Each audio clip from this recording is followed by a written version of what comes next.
Saya Melani. Saya Nadia, kaki saya Nadia. Saya Alaya Mafil. Saya Nadia Putra Prianto. Saya Marianin Firdaus. Jadi, pada kesempatan kali ini, kelompok kami akan mempresentasikan hasil percobaan yang telah kami lakukan pada sebuah resistor pada rangkaian seri dan paralel. Saksikan terus videonya. Saya akan menjelaskan tentang rumusan masalah. Yang satu, bagaimana menentukan nilai resistor berdasarkan gelang warna resistor. Yang kedua, bagaimana nilai potensial dan arus listrik pada rangkaian seri. Yang ketiga, bagaimana nilai potensial dan arus listrik pada rangkaian paralel. Selanjutnya adalah tujuan percobaan. Yang pertama adalah untuk menentukan gelang resistor berdasarkan warna gelang resistor. Yang kedua adalah untuk menentukan nilai potensial dan arus listrik pada rangkaian seri. Yang ketiga adalah untuk menentukan nilai potensial dan arus listrik pada rangkaian paralel. Baik, di sini saya akan menjelaskan nama, alat, dan bahan yang digunakan selama percobaan.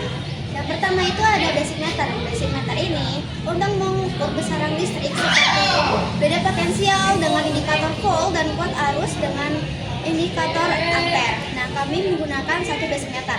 Yang kedua itu ada resistor untuk memberikan hambatan terhadap aliran listrik, itu juga membatasi serta mengatur tegangan yang berlebih. Kami menggunakan 3 resistor dengan warna dan nilai yang berbeda-beda. Yang ketiga itu ada kabel penjepit buaya. Kabel penjepit buaya ini digunakan untuk menghubungkan basic meter, resistor, dan sumber tegangan seperti baterai. Nah, kabel penjepit buaya ini ada 2 warna, yaitu ada warna merah dan warna hitam. Warna merah ini digunakan untuk kutub positif dan warna hitam digunakan untuk kutub negatif. Kami menggunakan kabel penjepit buaya dengan berbilah 11. Yang keempat ada sumber tegangan, yaitu baterai yang berfungsi sebagai sumber energi listrik untuk mengalirkan arus pada percobaan seri dan paralel. Dan yang terakhir ada isolasi kertas yang digunakan untuk merekatkan resistor pada meja agar resistor tidak bergeser, tidak bergerak-gerak ketika melakukan percobaan. Selanjutnya saya akan menjelaskan nilai-nilai resistor. Pada resistor pertama memiliki warna coklat, merah, kuning, emas dengan nilai 120.000 dengan ketelitian 5%. Lalu resistor kedua memiliki warna kuning, ungu, jingga, emas dengan nilai 47.000 dengan ketelitian 5%.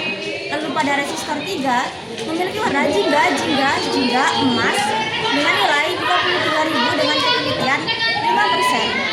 Pada resistor rangkaian seri memiliki nilai 200.000.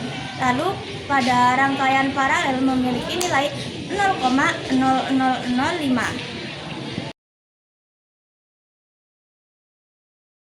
Nah, ini merupakan tabel beda potensial dan kuat arus listrik pada rangkaian seri, di mana beda potensial rangkaian seri itu memiliki nilai perhitungan dan pengukuran yang berbeda, dan kuat arus listrik pada rangkaian seri itu memiliki nilai perhitungan dan pengukuran yang sama. Sedangkan pada tabel potensial dan juga kuat arus listrik paralel itu memiliki beda potensial yang sama besarnya, yaitu I total sama dengan P1 sama dengan P2 sama dengan P3. Sedangkan pada kuat arus listrik rangkaian paralel itu memiliki nilai perhitungan dan pengukuran yang berbeda. Selanjutnya pertanyaan pertama adalah jelaskan hasil pengukuran dan perhitungan nilai arus dan beda potensial, apakah terdapat perbedaan atau tidak, mengapa demikian?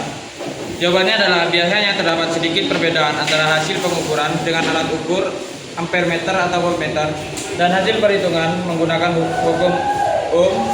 Perbedaan ini bisa terjadi karena adanya hambatan dalam alat ukur, kesalahan pembaca skala, serta ketidakidealan komponen. Misalnya resistor tidak persis nilainya. Namun secara umum hasil pengukuran dan perhitungan harus mendekati sama sesuai hukum Ohm. V sama dengan I kali R. Dari percobaan yang telah kelompok kami lakukan, bisa disimpulkan bahwasanya hukum Ohm telah berlaku pada percobaan ini dengan rumus V sama dengan I kali R. Dan juga pada rangkaian seri itu memiliki nilai kuat arus yang sama, di mana I total sama dengan I1 sama dengan I2 sama dengan I3. Sedangkan pada rangkaian paralel itu memiliki nilai body potensial yang sama, di mana V total sama dengan V1 sama dengan V2 dan sama dengan V3. Yang kelima, pada rangkaian paralel jika salah satu komponen pada rangkaian diputus, maka arus listrik masih dapat mengalir ke bagian yang tidak terputus. Yang keenam, jika terdapat perbedaan antara hasil pengukuran dan hasil perhitungan. Yang terakhir, secara teori hasil pengukuran dan hasil penghitungan adalah sama. Namun beberapa percobaan memang seringkali terdapat perbedaan kecil antara hasil pengukuran dan hasil penghitungan dikarenakan hambatan dalam pada alat ukur, kesalahan pembacaan skala, dan masalah lainnya.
Nah, demikian presentasi yang dapat kami sampaikan. Kurang lebihnya mohon maaf. Terima kasih. Wassalamualaikum.